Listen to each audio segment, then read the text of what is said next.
ఒక్క నిమిషం, let me complete it. కేవలం అమరావతికి మేము మద్దతు ఇచ్చినందుకు, మావిగన్ను ఒక జోక్ అని మేము అన్నందుకు, నేనేదో ఎవరి దత్తపుత్రిక, మోదీ గారి కూటమి దత్తపుత్రిక, కూటమి దత్తపుత్రిక అని మాట్లాడుతున్నారు. పచ్చకామర్లు కమ్మినోనికి లోకమంతా పచ్చగానే కనిపిస్తుందట. జగన్మోహన్ రెడ్డి గారు బీజేపీతో అక్రమ పొత్తు పెట్టుకున్నారు. ఎందుకంటే బహిరంగ పొత్తు పెట్టుకునే దమ్ము లేదు, ఆయన ఓటు బ్యాంకు అనుమతించదు. కాబట్టి బీజేపీతో, మోడీతో అక్రమ పొత్తు పెట్టుకున్నారు. మోడీ గారి దత్తపుత్రుడిగా ఇన్ని సంవత్సరాలు అధికారంలో ఉన్న ఇన్ని సంవత్సరాలు ప్రతి బిల్లుకు మద్దతు ఇచ్చారు. కాలర్ పట్టుకొని ప్రత్యేక హోదా తీసుకొస్తాను అని ఓట్లేయించుకున్న జగన్మోహన్ రెడ్డి గారు ఒక్కసారి కూడా ప్రత్యేక హోదా గురించి మోడీ గారి దగ్గర ప్రస్తావన తెచ్చిందే లేదు. కాబట్టి వీళ్ళు మోడీ గారికి దత్తపుత్రుడిగా బీజేపీతో అక్రమ పొత్తు పెట్టుకున్నారు. కాబట్టి మేము కూడా అలాగే వ్యవహరిస్తున్నామని వీళ్ళు అనుకుంటున్నట్టున్నారు. అయ్యా, మాకు అవసరం లేదు. చంద్రబాబు గారితో మేము అక్రమ పొత్తు పెట్టుకోవాల్సిన అవసరం మాకు రాలేదు, మాకు రాదు. ఇది కాంగ్రెస్ పార్టీ. రాజశేఖర్ రెడ్డి గారు ఏ లెగసీనైతే కాంగ్రెస్ పార్టీకి వదిలి వెళ్లారో ఆ లెగసీని మోస్తున్న వాళ్ళం మేము, ఆ ఐడియాలజీని మోస్తున్న వాళ్ళం మేము.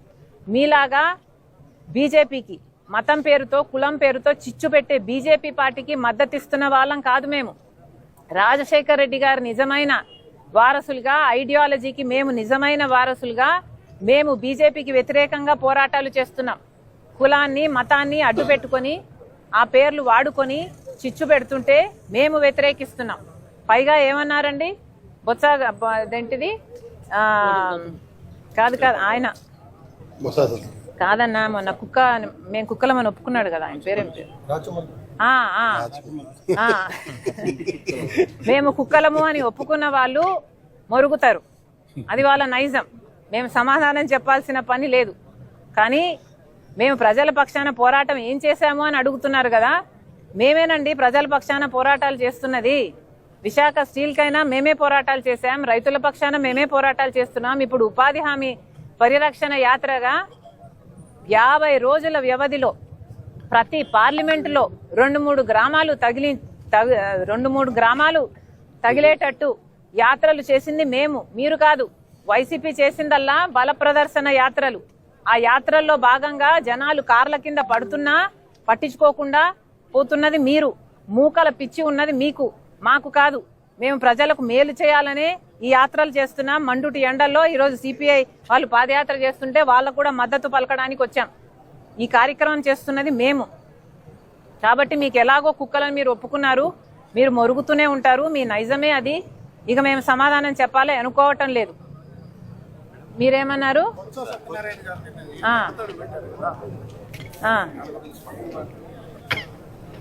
బొత్స గారు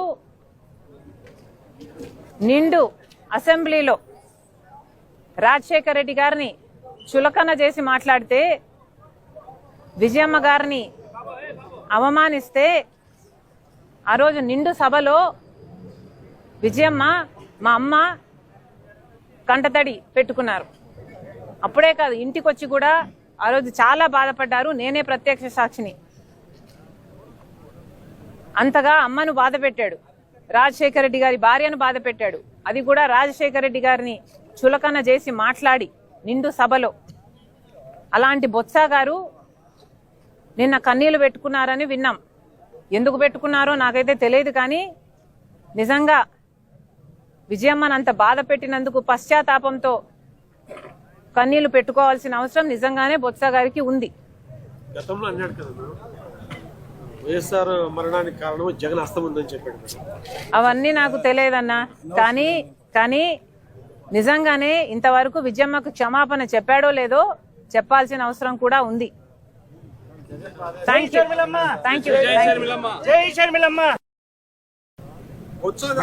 ఒక్క నిమిషం, లెట్ మీ కంప్లీట్ ఇట్.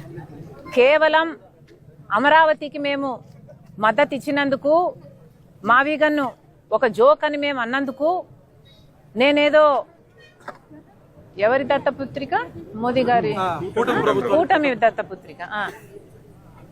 దత్తపుత్రిక అని మాట్లాడుతున్నారు. పచ్చకామర్లు కమ్మినోనికి లోకమంతా పచ్చగానే కనిపిస్తుందట. జగన్మోహన్ రెడ్డి గారు బీజేపీతో అక్రమ పొత్తు పెట్టుకున్నారు. ఎందుకంటే బహిరంగ పొత్తు పెట్టుకునే దమ్ము లేదు, ఆయన ఓటు బ్యాంకు అనుమతించదు. కాబట్టి బీజేపీతో మోడీతో అక్రమ పొత్తు పెట్టుకున్నారు. మోడీ గారి దత్తపుత్రుడిగా ఇన్ని సంవత్సరాలు అధికారంలో ఉన్న ఇన్ని సంవత్సరాలు ప్రతి బిల్లుకు మద్దతు ఇచ్చారు. కాలర్ పట్టుకొని ప్రత్యేక హోదా తీసుకొస్తాను అని బోట్లేంచుకున్న జగన్మోహన్ రెడ్డి గారు ఒక్కసారి కూడా ప్రత్యేక హోదా గురించి మోడీ గారి దగ్గర ప్రస్తావన తెచ్చిందే లేదు. కాబట్టి వీళ్ళు మోడీ గారికి దత్తపుత్రుడిగా బీజేపీతో అక్రమ పొత్తు పెట్టుకున్నారు. కాబట్టి మేము కూడా అలాగే వ్యవహరిస్తున్నామని వీళ్ళు అనుకుంటున్నట్టున్నారు. అయ్యా, మాకు అవసరం లేదు. చంద్రబాబు గారితో మేము అక్రమ పొత్తు పెట్టుకోవాల్సిన అవసరం మాకు రాలేదు, మాకు రాదు. ఇది కాంగ్రెస్ పార్టీ. రాజశేఖర్ రెడ్డి గారు ఏ లెగసీనైతే కాంగ్రెస్ పార్టీకి వదిలి వెళ్లారో ఆ లెగసీని మోస్తున్న వాళ్ళం మేము, ఆ ఐడియాలజీని మోస్తున్న వాళ్ళం మేము. మీలాగా బీజేపీకి మతం పేరుతో కులం పేరుతో చిచ్చు పెట్టే బీజేపీ పార్టీకి మద్దతిస్తున్న వాళ్ళం కాదు మేము. రాజశేఖర్ రెడ్డి గారు నిజమైన వారసులుగా, ఐడియాలజీకి మేము నిజమైన వారసులుగా మేము బీజేపీకి వ్యతిరేకంగా పోరాటాలు చేస్తున్నాం. కులాన్ని మతాన్ని అడ్డు పెట్టుకొని ఆ పేర్లు వాడుకొని చిచ్చు పెడుతుంటే మేము వ్యతిరేకిస్తున్నాం. పైగా ఏమన్నారండి, బొత్స ఏంటిది కాదు ఆయన కాదన్నా, మొన్న మేము కుక్కలమని ఒప్పుకున్నాడు కదా, ఆయన పేరేం పేరు, మేము కుక్కలము అని ఒప్పుకున్న వాళ్ళు మొరుగుతారు. అది వాళ్ళ నైజం. మేము సమాధానం చెప్పాల్సిన పని లేదు. కానీ మేము ప్రజల పక్షాన పోరాటం ఏం చేశాము అని అడుగుతున్నారు కదా. మేమేనండి ప్రజల పక్షాన పోరాటాలు చేస్తున్నది. విశాఖ స్టీల్కైనా మేమే పోరాటాలు చేశాం, రైతుల పక్షాన మేమే పోరాటాలు చేస్తున్నాం. ఇప్పుడు ఉపాధి హామీ పరిరక్షణ యాత్రగా 50 రోజుల వ్యవధిలో ప్రతి పార్లమెంటులో 2-3 గ్రామాలు తగిలేటట్టు యాత్రలు చేసింది మేము, మీరు కాదు. వైసీపీ చేసిందల్లా బల ప్రదర్శన యాత్రలు. ఆ యాత్రల్లో భాగంగా జనాలు కార్ల కింద పడుతున్నా పట్టించుకోకుండా పోతున్నది మీరు. మూకల పిచ్చి ఉన్నది మీకు, మాకు కాదు. మేము ప్రజలకు మేలు చేయాలనే ఈ యాత్రలు చేస్తున్నాం. మండుటి ఎండల్లో ఈరోజు సిపిఐ వాళ్ళు పాదయాత్ర చేస్తుంటే వాళ్ళకు కూడా మద్దతు పలకడానికి వచ్చాం. ఈ కార్యక్రమం చేస్తున్నది మేము. కాబట్టి మీకు ఎలాగో కుక్కలను మీరు ఒప్పుకున్నారు, మీరు మొరుగుతూనే ఉంటారు, మీ నైజమే అది. ఇక మేము సమాధానం చెప్పాలి అనుకోవటం లేదు. మీరేమన్నారు?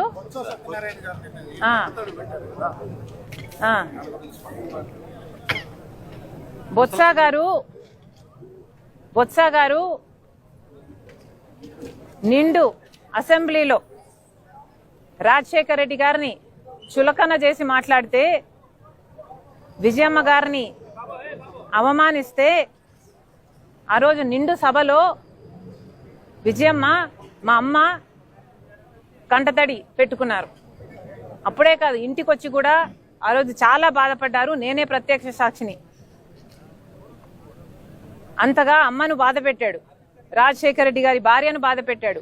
అది కూడా రాజశేఖర రెడ్డి గారిని చులకన చేసి మాట్లాడి నిండు సభలో. అలాంటి బొత్స గారు నిన్న కన్నీళ్లు పెట్టుకున్నారని విన్నాం. ఎందుకు పెట్టుకున్నారో నాకైతే తెలియదు. కానీ నిజంగా విజయమ్మను అంత బాధ పెట్టినందుకు పశ్చాత్తాపంతో కన్నీళ్లు పెట్టుకోవాల్సిన అవసరం నిజంగానే బొత్స గారికి ఉంది. గతంలో అన్నాడు కదా, వైఎస్ఆర్ మరణానికి కారణం జగన్ హస్తం ఉందని చెప్పాడు. అవన్నీ నాకు తెలియదన్నా.